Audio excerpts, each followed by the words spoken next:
ആഴ്ചക്കാലം നടന്ന സംഭവവികാസങ്ങളുമായി വാരാന്ത്യ കാഴ്ച. ഏവർക്കും സ്വാഗതം.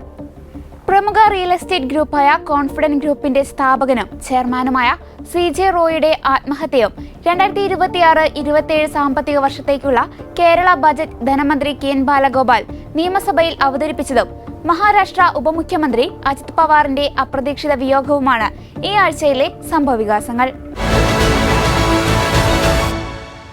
കോൺഫിഡൻസ് എന്നത് വെറുമൊരു വാക്കല്ല, അതൊരു ജീവിത ശൈലിയാണെന്ന് ലോകത്തിനെ കാണിച്ചു കൊടുത്ത വ്യക്തിത്വമായിരുന്നു CJ റോയ്. തൃശൂരിലെ മണ്ണിൽ നിന്ന് ആരംഭിച്ച് ബംഗളൂരുവിലെ ആകാശചുംബികളായ കെട്ടിടങ്ങളിലൂടെയും ദുബായിലെ ആഗോള ബിസിനസ് ഭൂപടത്തിലൂടെയും അദ്ദേഹം പടുത്തുയർത്തിയത് വെറുമൊരു റിയൽ എസ്റ്റേറ്റ് സാമ്രാജ്യമല്ല, മറിച്ച് ആയിരക്കണക്കിന് സാധാരണക്കാരുടെ വീടെന്ന സ്വപ്നമായിരുന്നു. ദുബായിലെ വസതിയിൽ നിന്ന് വന്നെത്തിയ ആ വിയോഗ വാർത്ത പ്രവാസി മലയാളികളെയും ആഗോള വ്യവസായ സമൂഹത്തെയും ഒരുപോലെ നിശബ്ദരാക്കിയിരിക്കുകയാണ്. ബിസിനസ്സിലെ കർക്കശക്കാരനായ നേതാവായും സിനിമയിലെ കലയെ സ്നേഹിച്ച നിർമ്മാതാവായും സോഷ്യൽ മീഡിയയിൽ യുവത്വത്തിന് ആവേശം പകർന്ന് നിലപാടുകൾ വ്യക്തമാക്കിയ വ്യക്തിയായും CJ റോയ് വിസ്മയിപ്പിച്ചു. ഒരു വലിയ ബിസിനസ് യുഗത്തിന്റെ അമരക്കാരൻ അപ്രതീക്ഷിതമായി അരങ്ങൊഴിയുമ്പോൾ അദ്ദേഹം ബാക്കി വെക്കുന്നത് വെല്ലുവിളികളെ ധീരമായി നേരിടാനുള്ള ഒരു വലിയ പാഠപുസ്തകമാണ്. പ്രമുഖ റിയൽ എസ്റ്റേറ്റ് ഗ്രൂപ്പായ കോൺഫിഡന്റ് ഗ്രൂപ്പിന്റെ സ്ഥാപകനും ചെയർമാനുമായ CJ റോയിയുടെ വിയോഗം പ്രവാസി മലയാളി സമൂഹത്തെയും വ്യവസായ ലോകത്തെയും ഒരുപോലെ ഞെട്ടിച്ചിരിക്കുകയാണ്.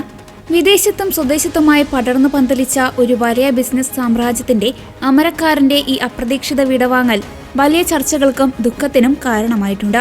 ബംഗളൂരു ആസ്ഥാനമായി പ്രവർത്തനം ആരംഭിച്ച കോൺഫിഡന്റ് ഗ്രൂപ്പിനെ ചുരുങ്ങിയ കാലം കൊണ്ട് ലോകത്തെ അറിയപ്പെടുന്ന ബ്രാൻഡാക്കി മാറ്റുന്നതിൽ റോയിയുടെ ദീർഘവീക്ഷണവും കഠിനാധ്വാനവും വലിയ പങ്കുവഹിച്ചു.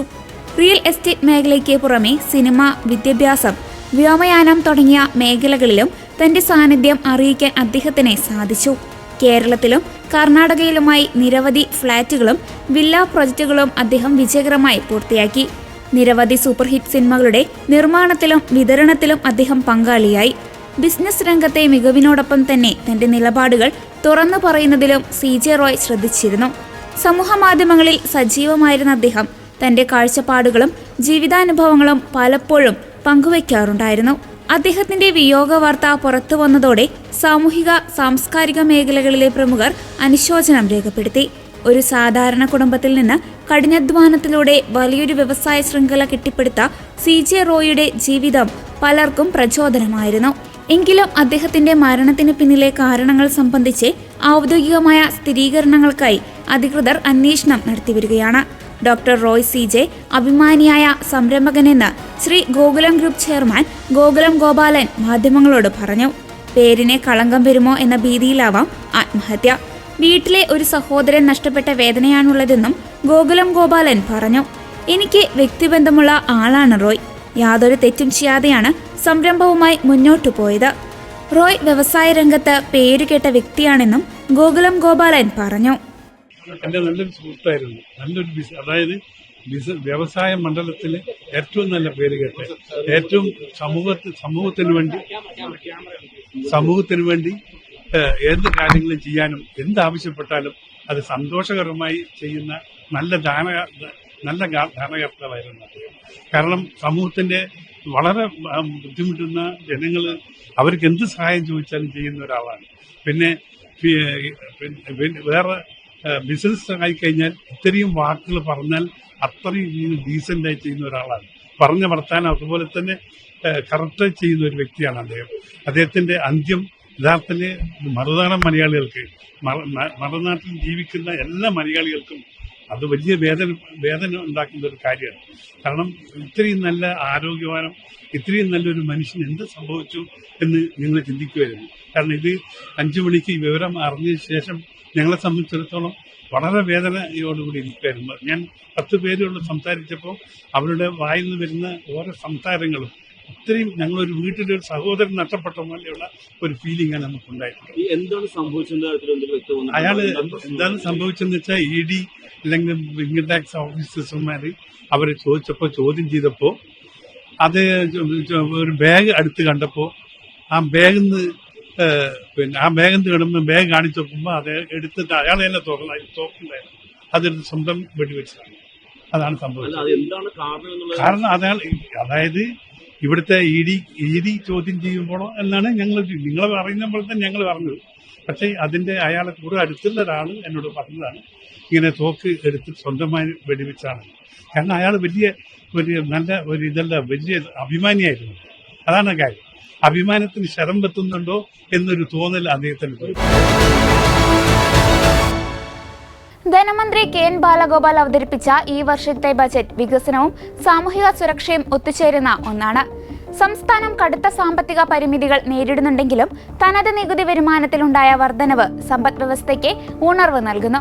ഏകദേശം 1.82 ലക്ഷം കോടി രൂപ വരുമാനവും 2.17 ലക്ഷം കോടി രൂപ ചെലവും പ്രതീക്ഷിക്കുന്ന ഈ ബജറ്റിൽ സാമ്പത്തിക അച്ചടക്കം പാലിക്കുന്നതോടൊപ്പം തന്നെ ജനക്ഷേമത്തിന് വലിയ പ്രാധാന്യം നൽകിയിട്ടുണ്ട്. അടിസ്ഥാന ജനവിഭാഗങ്ങളുടെ ജീവിത നിലവാരം ഉയർത്തുന്നതിനായി പ്രധാനപ്പെട്ട പല പ്രഖ്യാപനങ്ങളും ബജറ്റിലുണ്ട്. സാമൂഹിക പ്രതിബദ്ധതയുള്ള പ്രവർത്തനങ്ങളിൽ ഏർപ്പെടുന്ന ആശാ വർക്കർമാർക്കും അങ്കണവാടി ജീവനക്കാർക്കും പ്രതിമാസ ഓണറേറിയത്തിൽ 1000 രൂപയുടെ വർധനവ് വരുത്തിയത് വലിയ ആശ്വാസമാണ്. കൂടാതെ സ്കൂൾ പാചക തൊഴിലാളികളുടെ പ്രതിദിന വേതനത്തിൽ 25 രൂപയും സാക്ഷരതാ പ്രേരാക്ടരുടെ മാസവേതനത്തിൽ 1000 രൂപയും വർദ്ധിപ്പിച്ചു. തദ്ദേശ സ്വയംഭരണ സ്ഥാപനങ്ങളിലെ ജനപ്രതിനിധികളുടെ ഓണറേറിയം ഏപ്രിൽ മുതൽ വർദ്ധിപ്പിക്കുമെന്ന പ്രഖ്യാപനവും ഈ ബജറ്റിന്റെ പ്രത്യേകതയാണ്. കേന്ദ്ര സർക്കാരിന്റെ സ്കീമുകളിൽ പണിയെടുക്കുന്നവർക്ക് കേന്ദ്രം ദശാബ്ദങ്ങൾക്ക് മുമ്പ് നിശ്ചയിച്ച ഓണറേറിയമാണ് ഇപ്പോഴും നൽകുന്നത്.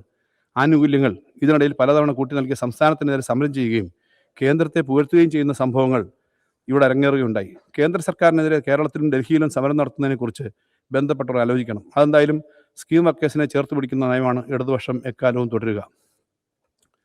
സർ, അംഗനവാടി വർക്കർമാരുടെ പ്രതിമാസ വേതനത്തിൽ 1000 രൂപയുടെയും ഹെൽപ്പർമാരുടെ പ്രതിമാസ വേതനത്തിൽ 500 രൂപയുടെയും വർധനവ് വരുത്തുന്നു.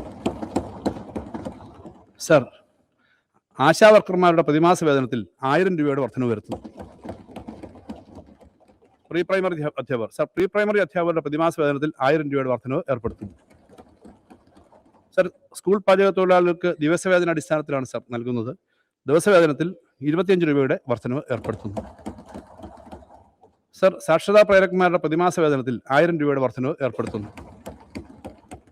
സർ, ഇതുപോലെ സർക്കാർ ജീവനക്കാരുടെ DA-യുടെയും പെൻഷൻകാരുടെയും ക്ഷാമാശ്വാസത്തിന്റെയും നിരക്കുകൾ ഉയർത്തിക്കൊണ്ടുള്ള വിജ്ഞാപനവും പുറപ്പെടുവിച്ചിരുന്നു. DA-DR കുടിശ്ശികൾ അനുവദിക്കാൻ കുറച്ച് കാലതാമസം ഉണ്ടായി എന്ന കാര്യം നിഷേധിക്കുന്നില്ല. അത് പരിഹരിക്കാനുള്ള നടപടികൾ സർക്കാർ സ്വീകരിക്കും. ധനകാര്യത്തിലെ പുരോഗതി. സർ, കേരളത്തോടുള്ള കേന്ദ്ര സർക്കാരിൻ്റെ അവഗണന അതിൻ്റെ പാരമ്യത്തിലെത്തിയത് ഈ സർക്കാരിൻ്റെ കാലത്താണ്. അതുകൊണ്ട് തന്നെയാണ് സംസ്ഥാന ഖജനാവിൽ പൂച്ചപെറ്റു കിടക്കും, ട്രഷറി അടച്ചിടും, ശമ്പളം മുടങ്ങും എന്ന പരിഹാസ പ്രവചനങ്ങൾ ഉണ്ടായത്. അത്തരം അപകടം ഒന്നും സംഭവിക്കാത്തത് കണ്ടിട്ടാണ് വികസനക്ഷേമ ചെലവുകൾ വെട്ടിക്കുറച്ചുകൊണ്ടും അമിതമായി കടം വാങ്ങിയുമാണ് കേരളം പിടിച്ചു നിന്നത് എന്ന ആരോപണം വരുന്നത്. പക്ഷേ ഇപ്പോൾ രണ്ട് വാദങ്ങളും ആരും ഉന്നയിക്കുന്നില്ല. കേന്ദ്ര സർക്കാരുമായും മറ്റ് സംസ്ഥാനങ്ങളുമായും താരതമ്യം ചെയ്യുമ്പോൾ കേരളത്തിൻ്റെ കടം ദുർവഹമല്ല എന്ന കാര്യം ഇപ്പോൾ ഏതാണ്ട് എല്ലാവർക്കും വ്യക്തമായിട്ടുണ്ട്. കേരളം കടം കയറി നശിച്ചു എന്ന പ്രചരണം വെളിവുള്ള ആരും ഇപ്പോൾ ഏറ്റെടുക്കുന്നില്ല. എന്നിരുന്നാലും കാര്യങ്ങൾ കുറച്ചുകൂടി വ്യക്തമാകേണ്ടതുണ്ട്. സർ, ആദ്യം കേരളം എങ്ങനെ പിടിച്ചു എന്നത് വ്യക്തമാക്കാം. അതൊരു പരമരഹസ്യമാണ് സർ. ഇടതുപക്ഷ സർക്കാരിനെ ധനപരമായി ഒതുക്കാനുള്ള ശ്രമം കേന്ദ്രത്തിൻ്റെ ഭാഗത്തുനിന്ന് ഉണ്ടാവുമെന്ന് തുടക്കത്തിലേ കണക്ക് കൂട്ടിയിരുന്നു. സർ, നമ്മളൊക്കെ അരിയാഹാരമല്ലേ കഴിക്കുന്നത്? അതുകൊണ്ട് ആ അപകടം മുൻകൂട്ടി കാണാൻ കഴിഞ്ഞു. സർക്കാരിൻ്റെ ചെലവുകൾ ക്രമീകരിച്ചും തനത് വരുമാനം വർദ്ധിപ്പിച്ചും പ്രതിരോധ കോട്ട കെട്ടുകയാണ് ഞങ്ങൾ ചെയ്തത്. സർ, ഹൃദയം നിറഞ്ഞ സന്തോഷത്തോടെ അഭിമാനത്തോടെ ഈ സഭയെ അറിയിക്കട്ടെ, കഴിഞ്ഞ 5 വർഷക്കാലത്തിൽ ഏകദേശം 1,27,747 കോടി രൂപയുടെ അധിക വരുമാനമാണ് തനത് നികുതി വരുമാനത്തിൻ്റെ കാര്യത്തിൽ നമുക്ക് സൃഷ്ടിക്കാൻ കഴിഞ്ഞത്. ഇത് മൊത്തം തനത് നികുതി വരുമാനത്തിൻ്റെ കണക്കല്ല. തനത് നികുതി വരുമാനത്തിൻ്റെ 1,27,747 കോടി രൂപ അധികമായി പിരിച്ചെടുക്കാൻ കഴിഞ്ഞു. സർ, 2025-26 ധനവർഷത്തെ കണക്കുകൾ അന്തിമമാക്കുമ്പോൾ ഇത് ഇനിയും ഉയരും. മുൻ സർക്കാരിൻ്റെ കാലത്തെ 2016-17 മുതൽ 2021 വരെ ശരാശരി പ്രതിവർഷ തനത് നികുതി വരുമാനം 47,453 കോടിയായിരുന്നു. ഈ സർക്കാരിൻ്റെ ശരാശരി പ്രതിവർഷ വരുമാനം 73,002 കോടി രൂപയാണ്. 2025-26 വർഷത്തെ കണക്കുകൾ അന്തിമമാക്കുമ്പോൾ ശരാശരി തനത് നികുതി വരുമാനം ഇനിയും ഉയരും. സർക്കാർ ജീവനക്കാരുടെ ദീർഘകാല ആവശ്യമായ പെൻഷൻ പരിഷ്കരണത്തിൽ ബജറ്റ് വ്യക്തമായ നിലപാട് സ്വീകരിച്ചിട്ടുണ്ട്. നിലവിലുള്ള പങ്കാളിത്ത പെൻഷൻ പദ്ധതിക്ക് പകരമായി അവസാന ശമ്പളത്തിന്റെ 50% പെൻഷനായി ഉറപ്പാക്കുന്ന അഷ്വേർഡ് പെൻഷൻ പദ്ധതി നടപ്പിലാക്കുമെന്ന് സർക്കാർ പ്രഖ്യാപിച്ചു. അതോടൊപ്പം തന്നെ പുതിയ ശമ്പള പരിഷ്കരണ കമ്മീഷനെ നിയോഗിച്ചതും മെഡിസെപ്പ് ഇൻഷുറൻസ് പദ്ധതിയിൽ വരുത്തിയ മാറ്റങ്ങളും ജീവനക്കാർക്ക് ഗുണകരമാകും. സാർ, ഒന്നാമത്തത് ശമ്പള പരിഷ്കരണമാണ്. സാർ, സർക്കാർ ജീവനക്കാരുടെ ശമ്പള പരിഷ്കരണം സംബന്ധിച്ച് 5 വർഷ തത്വം പാലിക്കുക എന്നത് തന്നെയാണ് ഇടതുപക്ഷ സർക്കാരുകളുടെ എക്കാലത്തെ നയം. ഇതിന്റെ ഭാഗമായി 12ാം ശമ്പള പരിഷ്കരണ കമ്മീഷൻ പ്രഖ്യാപിക്കുകയാണ്. റിപ്പോർട്ട് 3 മാസം കൊണ്ട് സമർപ്പിക്കാൻ ആവശ്യപ്പെടുകയും സമയബന്ധിതമായി നടപ്പിലാക്കുകയും ചെയ്യും. സർ, DA/DR കുടിശ്ശിക. സർ, സർക്കാർ ജീവനക്കാരുടെയും പെൻഷൻകാരുടെയും നിലവിൽ അവശേഷിക്കുന്ന DA/DR ഗഡുക്കൾ പൂർണ്ണമായും നൽകാൻ തീരുമാനിക്കുന്നു. ഒരു ഗഡു DA ഫെബ്രുവരി മാസത്തെ ശമ്പളത്തോടൊപ്പം നൽകുന്നതാണ്. നിലവിൽ അവശേഷിക്കുന്ന ഗഡുകൾ പൂർണ്ണമായും മാർച്ച് മാസത്തെ ശമ്പളത്തോടൊപ്പം അനുവദിക്കും. സർ, DA-യുടെയും DR-ന്റെയും കുടിശ്ശിക ഘട്ടം ഘട്ടമായി കൊടുത്തു തീർക്കും. ആദ്യ ഗഡു ബജറ്റ് വർഷത്തിൽ തന്നെ നൽകുന്നതിന് തുക ബജറ്റിൽ വകയിരുത്തിയിട്ടുണ്ട്. Sir, house building advance. Sir, ജീവനക്കാരുടെ ഹൗസ് ബിൽഡിംഗ് അഡ്വാൻസ് സ്കീം പുനഃസ്ഥാപിക്കും. Assured pension. സർ, സർക്കാർ ജീവനക്കാരുടെ പങ്കാളിത്ത പെൻഷൻ പദ്ധതിക്ക് പകരമായി അഷ്വേർഡ് പെൻഷൻ നടപ്പിലാക്കുമെന്ന് മുൻ ബജറ്റിൽ പ്രഖ്യാപിച്ചിരുന്നു. സംസ്ഥാനത്ത് അഷ്വേർഡ് പെൻഷൻ പദ്ധതി ചുവടെ പറയുന്ന രീതിയിൽ പ്രഖ്യാപിക്കുന്നു. സർ, അവസാന അടിസ്ഥാന ശമ്പളത്തിന്റെ 50% തുക പരമാവധി പെൻഷനായി ലഭിക്കുന്നു എന്ന് ഉറപ്പുവരുത്തുകയും DR അനുവദിക്കുകയും ചെയ്യുന്ന പദ്ധതിയാണ് നടപ്പിലാക്കുന്നത്. നിലവിലുള്ള NPS-ൽ നിന്നും അഷ്വേർഡ് പെൻഷനിലേക്ക് മാറാൻ ഓപ്ഷൻ ഉണ്ടായിരിക്കും. അതിൽ തന്നെ തുടർന്നവർക്ക് അത് തുടരാം, പക്ഷെ ഇങ്ങോട്ട് മാറാൻ ഓപ്ഷൻ ഉണ്ട് എന്നുള്ളതാണ്.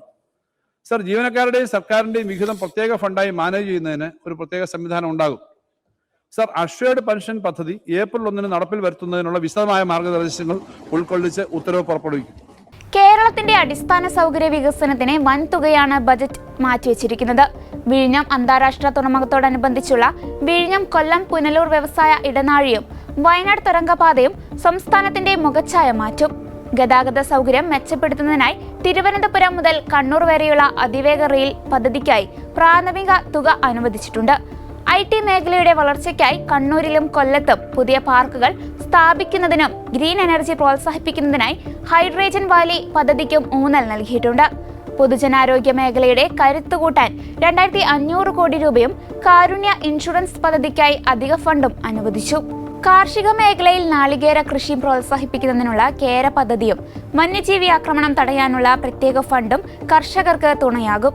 വിദ്യാഭ്യാസ രംഗത്ത് ഗവേഷകർക്ക് മുഖ്യമന്ത്രിയുടെ പ്രത്യേക റിസർച്ച് സ്കോളർഷിപ്പ് പ്രഖ്യാപിച്ചതും ഭവനരഹിതർക്കായി ലൈഫ് മിഷൻ പദ്ധതിയിലൂടെ 1,00,000 വീടുകൾ പൂർത്തിയാക്കാൻ 1160 കോടി മാറ്റിവെച്ചതും ബജറ്റിലെ ശ്രദ്ധേയമായ കാര്യങ്ങളാണ്.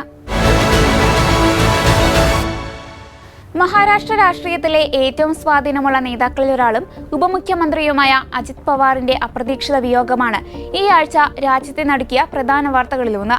2026 ജനുവരി 28 പുലർച്ചെ പൂനെ ജില്ലയിലെ ഭരാമതിയിലുണ്ടായ വിമാനാപകടത്തിലാണ് അദ്ദേഹം കൊല്ലപ്പെട്ടത്.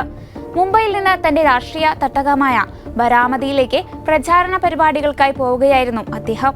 ലാൻഡ് ചെയ്യാൻ ശ്രമിക്കുന്നതിനിടെ അദ്ദേഹം സഞ്ചരിച്ചിരുന്ന സ്വകാര്യ ചാർട്ടേഡ് വിമാനം നിയന്ത്രണം വിട്ട് തകരുകയും നിമിഷങ്ങൾക്കുള്ളിൽ തീപിടിക്കുകയുമായിരുന്നു. അജിത് പവാറിനൊപ്പം വിമാനത്തിലുണ്ടായിരുന്ന 2 പൈലറ്റുമാരും സുരക്ഷാ ഉദ്യോഗസ്ഥരും അപകടത്തിൽ മരണപ്പെട്ടു. അപകടത്തെക്കുറിച്ച് സമഗ്രമായ അന്വേഷണം നടത്താൻ directorate general of civil aviation ഉത്തരവിട്ടു. വിമാനത്തിന്റെ ബ്ലാക്ക് ബോക്സ് ഇതിനോടകം കണ്ടെടുത്തിട്ടുണ്ട്. ഇത് പരിശോധിക്കുന്നതിലൂടെ അപകടത്തിന്റെ കൃത്യമായ കാരണം വ്യക്തമാകുമെന്നാണ് പ്രതീക്ഷിക്കുന്നത്. അതേസമയം ബരാമതിയിൽ പൂർണ്ണ ഔദ്യോഗിക ബഹുമതികളോടെയായിരുന്നു സംസ്കാര ചടങ്ങുകൾ നടന്നത്. പ്രധാനമന്ത്രി നരേന്ദ്രമോദി ഉൾപ്പെടെയുള്ള ദേശീയ നേതാക്കൾ അദ്ദേഹത്തിന്റെ വിയോഗത്തിൽ അനുശോചനം രേഖപ്പെടുത്തി. അജിത് പവാറിന്റെ മരണം മഹാരാഷ്ട്ര രാഷ്ട്രീയത്തിൽ വലിയൊരു പ്രതിസന്ധിയാണ് സൃഷ്ടിച്ചിരിക്കുന്നത്. 6 തവണ ഉപമുഖ്യമന്ത്രിയായി സേവനമനുഷ്ഠിച്ച അദ്ദേഹം സംസ്ഥാനത്തിന്റെ വികസനത്തിലും രാഷ്ട്രീയ നീക്കങ്ങളിലും നിർണായക പങ്കുവഹിച്ചിരുന്നു. അദ്ദേഹത്തിന്റെ അഭാവത്തിൽ NCP പാർട്ടിയുടെ നേതൃത്വം ആര് ഏറ്റെടുക്കുമെന്നത് ഇപ്പോൾ വലിയ ചർച്ചയായിട്ടുണ്ട്. അജിത് പവാർ കൈകാര്യം ചെയ്തിരുന്ന ധനകാര്യം ഉൾപ്പെടെയുള്ള വകുപ്പുകൾ താൽക്കാലികമായി മുഖ്യമന്ത്രി ദേവേന്ദ്ര ഫട്നാവിസിലേക്ക് മാറ്റപ്പെട്ടു. ഫെബ്രുവരി 5 നടക്കാനിരിക്കുന്ന ജില്ലാ പഞ്ചായത്ത് തെരഞ്ഞെടുപ്പുകൾ മാറ്റമില്ലാതെ തുടരുമെന്ന് സർക്കാർ അറിയിച്ചിട്ടുണ്ട്. അദ്ദേഹത്തിന്റെ വിയോഗത്തോടെ ശരത് പവാറിന്റെ നേതൃത്വത്തിലുള്ള NCP വിഭാഗവും അജിത് പവാർ വിഭാഗവും വീണ്ടും ഒന്നിക്കാനുള്ള ചർച്ചകൾ സജീവമായിട്ടുണ്ട്. എന്നാൽ NDA ബന്ധം അവസാനിപ്പിക്കാതെ അജിത് പവാർ ഘടകവുമായി ലയനം സാധ്യമല്ലെന്ന് NCP നേതാവും മന്ത്രിയുമായ AK ശശീന്ദ്രൻ പറഞ്ഞു. കേരളത്തിൽ ഇടതുപക്ഷത്തോടൊപ്പം നിൽക്കുന്ന NCPക്ക് NDA ബന്ധമുള്ളവരെ അംഗീകരിക്കാനാവില്ല. അതിനാൽ ആ ബന്ധം അജിത് പവാർ പക്ഷം ഉപേക്ഷിച്ചാൽ ലയനത്തിന് തടസ്സമുണ്ടാകില്ലെന്നും AK ശശീന്ദ്രൻ പറഞ്ഞു. പിന്നെ കേരളത്തിലെ NCPക്കാർക്ക് ഒരു സംശയമില്ല. NDAയുമായി ബന്ധമുള്ള ഒരു രാഷ്ട്രീയ നിലപാടിനെയും അംഗീകരിക്കാൻ കേരളത്തിലെ ഒരു സാധാരണ NCP പ്രവർത്തകൻ പോലും തയ്യാറാവുകയില്ല. ഞങ്ങൾ കഴിഞ്ഞ 40 വർഷമായി സ്വീകരിച്ചുകൊണ്ടിരിക്കുന്ന രാഷ്ട്രീയ നിലപാടിൽ ഉറച്ചു നിന്നുകൊണ്ട് സ്വതന്ത്ര വ്യക്തിത്വം ഉറപ്പുവരുത്തിക്കൊണ്ടുള്ള പ്രവർത്തനത്തിന് അത്തരമൊരു ഘട്ടം വന്നാൽ തയ്യാറാകേണ്ടി വരും. അതാണ് ഞങ്ങളുടെ നിലപാട്.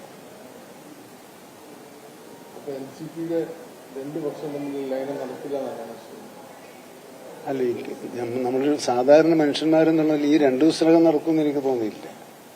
അല്ല, പിന്നെ നേരത്തെ തന്നെ തുടങ്ങി വെച്ചതിന്റെ തുടർച്ചയായിരിക്കണം. പക്ഷേ നേരത്തെ അത്തരം അഭ്യൂഹങ്ങളെ തള്ളിക്കളയാണ് ചെയ്തിട്ടുള്ളത്. ഇപ്പോ വാർത്തകൾ കാണുന്നുണ്ട്.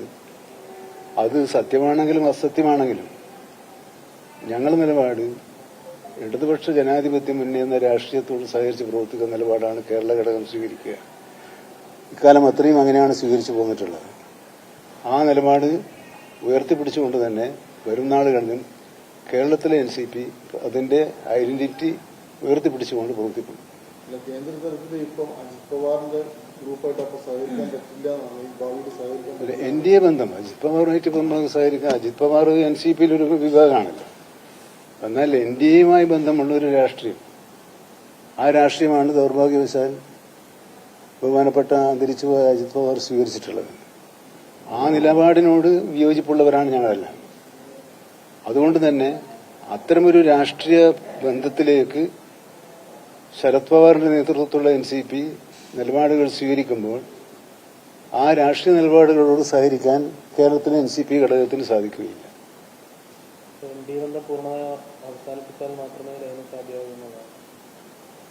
ഞങ്ങളതിനേയുള്ളൂ. അവിടെ എങ്ങനെയാണെന്ന് എനിക്ക് പറയാൻ കഴിയില്ല. കേരളത്തിലെ NCP NDAയിലെ ഒരു ഘടകകക്ഷിയായിട്ട് സഹകരിച്ചിട്ട് ആയി മാറുന്ന ഒരു സാഹചര്യത്തിൽ ഞങ്ങൾക്കതുമായി സഹകരിക്കാൻ സാധിക്കില്ല. ഇതാണ് നിലപാട്. ഇത്തവണ തെരഞ്ഞെടുപ്പിൽ നേതൃസ്ഥാനത്തേക്ക് മാറി നിന്നുകൊണ്ട് ചുക്കാൻ പിടിക്കുമെന്നുള്ള കാര്യങ്ങളൊക്കെയാണ് പുറത്തു വരുന്നത്. അല്ല, അപ്പൊ അത് എന്നിൽ അവർക്കുള്ള വിശ്വാസമല്ലേ നേതൃസ്ഥാനത്തേക്ക് ഞാൻ വരണമെന്ന് പറഞ്ഞാൽ? അല്ല, അതൊക്കെ വാർത്തകളാണ്. അല്ല, എന്റെ പ്രവർത്തകന്മാർക്ക് എന്നിലുള്ള ഈ ഘട്ടത്തിൽ, പ്രതിസന്ധി ഘട്ടത്തിൽ പാർട്ടിയുടെ നേതൃത്വത്തിലേക്ക് താങ്കളാണ് വരേണ്ടതെന്ന് എന്നോട് പറയുമ്പോൾ അത് അവരുടെ എന്നിലുള്ള അവരുടെ വിശ്വാസമാണ് കാണിക്കുന്നത്. പക്ഷെ അതൊക്കെ പത്രവാർത്തകൾ മാത്രമാണ് എന്നാണ് എനിക്ക് അതിനെപ്പറ്റി പറയാനുള്ളത്. നേതൃസ്ഥാനത്ത് നയിക്കണം, മത്സരരംഗത്തുനിന്ന് മാറി നിന്ന് അല്ല, അതല്ലാതെ പ്രായോഗിക അതിന്റെ ഒരു പോംവഴി എന്നുള്ള നിലക്ക് പറഞ്ഞതായിരിക്കും. പറഞ്ഞിട്ടുണ്ടെങ്കിൽ, പറഞ്ഞാണെന്ന് എനിക്കറിയില്ല, പറഞ്ഞിട്ടുണ്ടെങ്കിൽ മിനിസ്റ്ററുടെ അഭിപ്രായത്തിൽ യുവാക്കൾക്ക്, അതായത് നവാഗതർക്ക് ഇനി പാർലമെന്ററി ഇതിലേക്ക് മത്സരിക്കാനുള്ള അവസരം കൊടുക്കുക എന്താണ് പാർട്ടി നിലപാട്?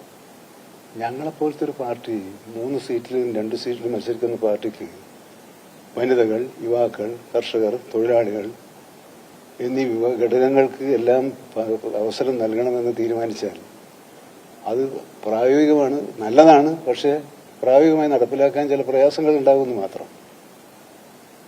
വരണമെന്ന് ആഗ്രഹമുണ്ട്. പക്ഷേ 3 സീറ്റിൽ മത്സരിക്കുന്ന ഒരു പാർട്ടി ട്രേഡ് യൂണിയൻ വിഭാഗത്തെ തീർത്ത് CPM ആണെങ്കിലും കോൺഗ്രസ് ആണെങ്കിലും BJP ആണെങ്കിലും അവർക്ക് 10, 50, 40 സീറ്റിൽ മത്സരിക്കുന്നവരാണ്.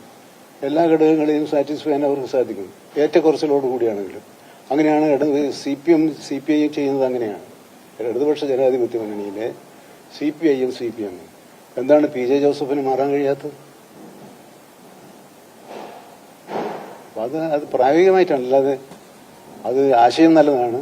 പക്ഷേ ഇപ്പൊ തന്നെ 3 പ്രാവശ്യത്തിൽ കൂടുതൽ മത്സരിച്ചവർ മത്സരിക്കാൻ പാടില്ല എന്നൊരു നിലപാടുണ്ടല്ലോ.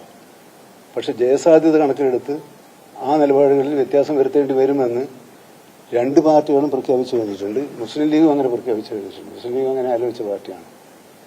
അപ്പോൾ നമ്മള് അല്ല, NCPക്ക് ഇങ്ങനെ ഒരു പരിമിതിയുണ്ട്. പാടില്ല എന്നല്ല, പരിമിതിയുണ്ട്. ആ പരിമിതി നിന്നുകൊണ്ട്, കാരണം ഇത്തവണ LDF ലക്ഷ്യമിടുന്നത് ഏറ്റവും കൂടുതൽ ജയസാധ്യത ആർക്കാണ്? അങ്ങനെയുള്ള സ്ഥാനാർത്ഥിയായിരിക്കണം ഇടതുപക്ഷ ജനാധിപത്യ മുന്നണിയിലെ ഓരോ ഘടകകക്ഷിയും കണ്ടെത്തേണ്ടതെന്നും അങ്ങനെയുള്ള ഒരു നിലപാട് സ്വീകരിച്ചാൽ മാത്രമേ 3ാം ഘട്ടം 3ാം തവണ എന്ന ഞങ്ങളുടെ ആഗ്രഹം സാധിക്കുകയുള്ളൂ എന്ന നിലപാടാണ് ഞങ്ങൾ എടുത്തിട്ടുള്ളത്. മുന്നണിക്കുള്ളിൽ ഓരോ പാർട്ടിയും ടൈം വ്യവസ്ഥ വെക്കുമ്പോൾ നിലവിലപ്പോൾ NCPM അങ്ങനെ ഒരു കാര്യത്തിലേക്ക് അത് നല്ലതാണ്. പക്ഷെ പ്രായോഗികമായി ചില പാർട്ടികൾക്ക് നടപ്പിലാക്കാൻ കഴിയില്ല. പ്രായോഗികതയുടെ പ്രശ്നം മാത്രമേ ഉള്ളൂ. ഇവിടെ ഇപ്പൊ ഞാൻ മാറിയാൽ ആരാ വരിക? അങ്ങനെയാണ് നിങ്ങൾ ചോദിച്ചോളൂ. ഇവിടുത്തെ ഒരു യുവാവ് ആരാ? ഒരു 10-35 വയസ്സുള്ള ഒരു യുവാവ് ആരാണ്? അടുത്ത് സൂര്യാരായണൻ എത്ര വയസ്സാ? യുവാവാണ്. 60 വയസ്സുള്ള യുവാവാണ്. അല്ല, ഇതിന്റെ ഇത് കൊടുക്കാനല്ലേ മരുന്ന്. അപ്പൊ നമുക്ക് ബുദ്ധിമുട്ടുണ്ട്. പുതുമുഖങ്ങളെ എന്ന് പറഞ്ഞാൽ പിന്നെയും മനസ്സിലാക്കാം. അല്ലാതെ യുവാക്കൾ, വനിതകൾ എന്നൊക്കെ പറയുമ്പോൾ നമ്മളിങ്ങനെ മനസ്സിലാക്കുക. അല്ലാതെ തെറ്റെന്നല്ല. ആ ആഗ്രഹം ഉണ്ടാകുന്നതും അങ്ങനെ ഒരു ആവശ്യം ഉന്നയിക്കുന്നതും ന്യായമായ ആവശ്യമാണ്, ന്യായമായി പരിഗണിക്കേണ്ട ഒരു പ്രശ്നമാണ്. പക്ഷെ പറ്റില്ല എന്നല്ല ഞാൻ പറഞ്ഞത്, പരിമിതികളുണ്ട് എന്നാണ് ഞാൻ പറഞ്ഞത്. വിമാനാപകടത്തിൽ അന്തരിച്ച അജിത് പവാറിന് പകരമായി അദ്ദേഹത്തിന്റെ ഭാര്യയും നിലവിലെ രാജ്യസഭാ MP-യുമായ സുനേത്ര പവാർ മഹാരാഷ്ട്രയുടെ പുതിയ ഉപമുഖ്യമന്ത്രിയായി സത്യപ്രതിജ്ഞ ചെയ്തു. NCP മുതിർന്ന നേതാക്കളായ പ്രഫുൽ പട്ടേൽ, ഛഗൻ ഭുജ്ബൽ എന്നിവരുടെ നേതൃത്വത്തിൽ ബരാമതിയിൽ നടന്ന ചർച്ചകൾക്കും മുഖ്യമന്ത്രി ദേവേന്ദ്ര ഫട്നാവിസിനുമായുള്ള കൂടിക്കാഴ്ചയ്ക്കും ശേഷമാണ് ഈ നിർണായക തീരുമാനമുണ്ടായത്. ഇതോടെ മഹാരാഷ്ട്ര ചരിത്രത്തിലെ ആദ്യ വനിതാ ഉപമുഖ്യമന്ത്രി എന്ന റെക്കോർഡും സുനേത്ര പവാറിനെ സ്വന്തമായി. അജിത് പവാറിന്റെ അപ്രതീക്ഷിത വിയോഗം സൃഷ്ടിച്ച രാഷ്ട്രീയ വിടവ് നികത്താനും പാർട്ടിയിൽ ഐക്യം നിലനിർത്താനും ഈ തീരുമാനത്തിലൂടെ സാധിക്കുമെന്നാണ് NCP നേതൃത്വത്തിന്റെ വിലയിരുത്തൽ. ഇതോടെ വാരാന്ത്യ കാഴ്ച പൂർണ്ണമാകുന്നു. അടുത്ത ആഴ്ച വീണ്ടും കാണാം. നന്ദി.